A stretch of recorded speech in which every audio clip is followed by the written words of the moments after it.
पुण्यधारा channel पे आपका स्वागत है। हमारी वीडियो पसंद करने के लिए धन्यवाद। सामायिक में ध्यायन्तु, ध्यान करो। ध्येय ध्येय जो धातु है ये ध्यान करना यानी विचार करना, चिंतन करना। चिंतन को जब हम एकाग्र कर देते हैं तो उसी का नाम ध्यान हो जाता है। तो आपको क्या विचार करना है कि भवम माने ये जो संसार है वो कैसा है? अशरण। इस संसार में आत्मा के लिए कोई शरण नहीं है, ये विचार करो। संसार में मेरी आत्मा के लिए कोई शरण नहीं है। मेरी आत्मा में दुख आएंगे, मेरी आत्मा में कष्ट आएंगे, उनको बचाने वाला कोई नहीं है। मेरी मृत्यु होगी, मुझे बचाने वाला कोई नहीं है। संसार में कोई भी मेरे लिए शरणभूत नहीं। अशरणम, ये भावना करो। अशुभम, संसार कैसा है?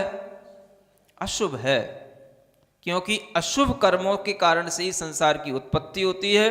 अशुभ माने पाप रूप है, दुखमय है। इसलिए उस संसार में हमें अपने भावों को लगाना नहीं है।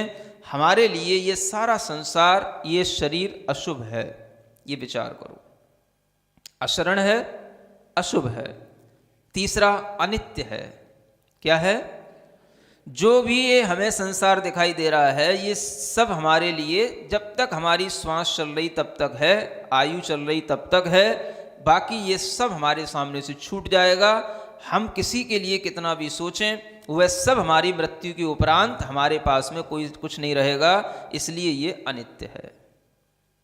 कोई भी परिस्थिति है नित्य नहीं है, अनित्य है, तात्कालिक है। कोई भी कष्ट है तात्कालिक है, हमेशा रहने वाला नहीं है, ये अनित्य है। ये विचार करना है। और चौथी चीज दुखम, दुख रूप है। यह संसार सुख रूप नहीं है, दुख रूप है। अगर हम संसार में सुख चाहते हैं तो इस दुख को जीत लें, इसी का नाम सुख है। और सुख कोई नई चीज नहीं होती है, सुख की खोज नहीं करनी पड़ती है। दुख को जीतना, बस इसी का नाम सुख है। तो जब सामायिक में बैठे हैं तो हमारे लिए कोई भी परिचय हो रहे हैं, उपसर्ग हो रहे हैं, यही चिंतन करना है। आत्मा के लिए कोई शरण नहीं। आत्मा के अलावा संसार में सब कुछ अशुभ है। आत्मा के अलावा संसार में सब कुछ अनित्य है। आत्मा ही सुख स्वरूप है, बाकी सब दुख रूप है। शरीर से भी कष्ट हो रहा है, शरीर भी दुख देने के लिए है, दुख रूप है। इसलिए संसार और शरीर ये सब दुख रूप हैं। और एक और अंत में अनात्मानम, ये जो संसार है, ये जो हमें दिखाई दे रहा है या हमारे शरीर के साथ जुड़ा हुआ है, ये अनात्म रूप है, ये आत्म रूप नहीं है। माने मेरा आत्म स्वरूप नहीं है, ये मुझसे भिन्न है, अनात्म रूप है। ऐसी यह 5 चीजों को ध्यान में रखो। बस इन 5 चीजों का चिंतन करो। ऐसे संसार में मैं आवसामी यानी रह रहा हूं। मोक्षस तद विपरीतात्मा, जो मोक्ष है वो इससे विपरीत स्वभाव वाला है। संसार अशरण है तो मोक्ष ही हमारे लिए शरण है। संसार अशुभ है तो मोक्ष ही हमारे लिए शुभ है।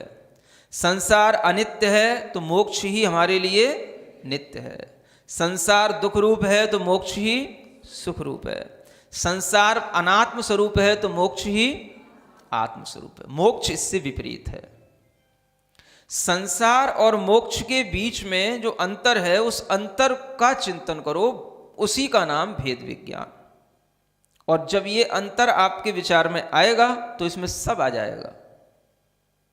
जब आप संसार और मोक्ष का ये विचार करोगे तो आपके अंतरंग में आश्रव, बंध, निर्जरा, संवर सब होने लग जाएगा।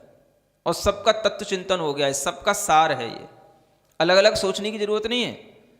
संवर तत्व क्या है, निर्जरा तत्व क्या है, जीव तत्व क्या है, अजीव तत्व क्या है, ये सब इसमें समा गया। संसार जीव और अजीव के संबंध वाला तत्व हो गया।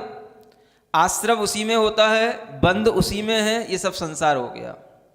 जब आपने संसार से हट करके मोक्ष का भाव किया, संवर हो रहा है, निर्जरा हो रही है, मोक्ष तत्व के आपकी श्रद्धा में आ रहा है। सातों तत्व यहां पर आपकी श्रद्धा में आ जाते हैं जब आप इस तरह से सिर्फ इतना भेद ज्ञान करें संसार में और मोक्ष में क्या आत्मरूप है और क्या अनात्म रूप है।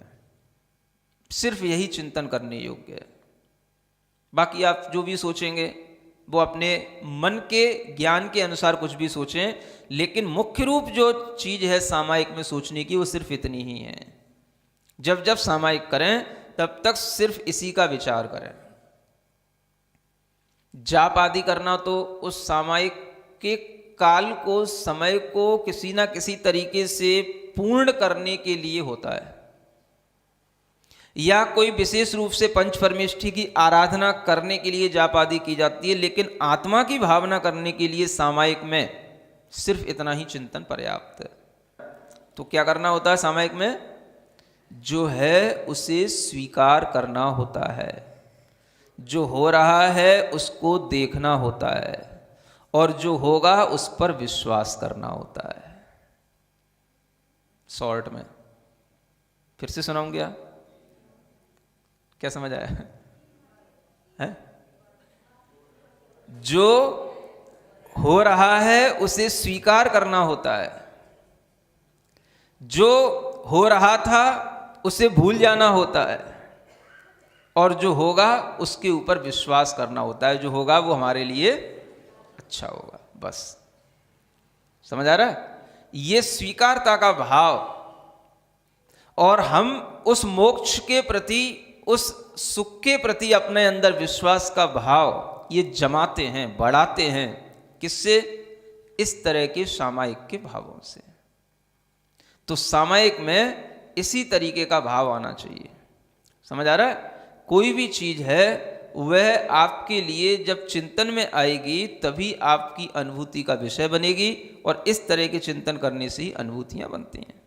Please like, share and subscribe my channel Punyadhara.